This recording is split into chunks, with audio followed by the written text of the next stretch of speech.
right. Simon Coveney appeared on the BBC yesterday to give a warning about the Irish backstop. That is the agreement that the UK had signed up to with Brussels to prevent a hard border between the Republic and Northern Ireland or a border in the Irish Sea. And Simon Coveney made it very clear that it was non-negotiable, that it was something that the UK had agreed to, that it needs to stick to. He said that there is no magic solution to this problem. If there was one, it would have appeared by now. And he said basically to the Tory backbenchers, be under no illusions, this isn't going to happen. And it comes as there were protests in Northern Ireland and the Republic on the border over the weekend, people showing their displeasure to it, and a leaked cable as well that The Guardian is reporting on, saying that the EU's terms on renegotiating, on opening up the backstop, are that the UK would have to sign up to a new customs union. So it very much is still the same deadlock.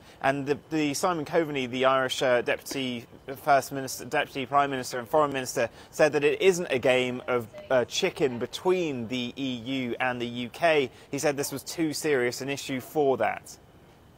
Absolutely not a game of chicken.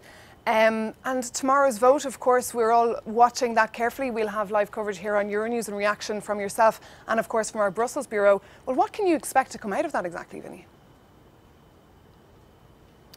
Well, what we're watching tomorrow is the votes on some key amendments. Now, one of those was put down by the Labour backbencher Yvette Cooper. Now, she wants to extend the Brexit deadline. It is around 60 days away now from the UK leaving the European Union, and she has put down an amendment to try to stop us crashing out without no deal. It would see an extension of possibly 9 months being put on the process. Here's what she had to say about her amendments.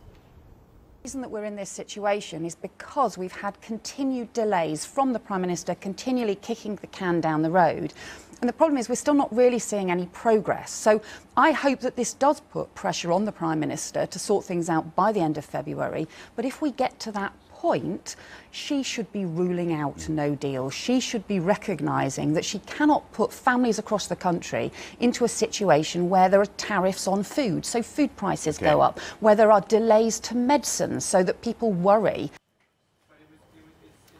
Now, those here in Downing Street are very worried about that amendment. They know after that crushing defeat 2 weeks ago on the Prime Minister's withdrawal agreement that there is little support for the UK crashing out of the EU without a deal. No deal seems to be the option that MPs won't get behind, and so they think that Yvette Cooper might be successful with this vote tomorrow, and then that would really strip them of their power to control this process. Another amendment worth watching, though, is Sir Graham Brady. He is the chairman of the 1922 committee. You'll remember he was the one counting all those letters of no confidence in Theresa May. Well, he voted against the Prime Minister's withdrawal agreement and has now put down an amendment himself which would see the backstop being cancelled. He thinks that to get the ERG group, the kind of hardcore Brexiteers of the party and the DUP on board, they need to abandon that and come up with some kind of alternative arrangement. No sort of clear guidance on what that would be, but we'll see whether or not that gets enough support in the House as well. I think the Yvette Cooper one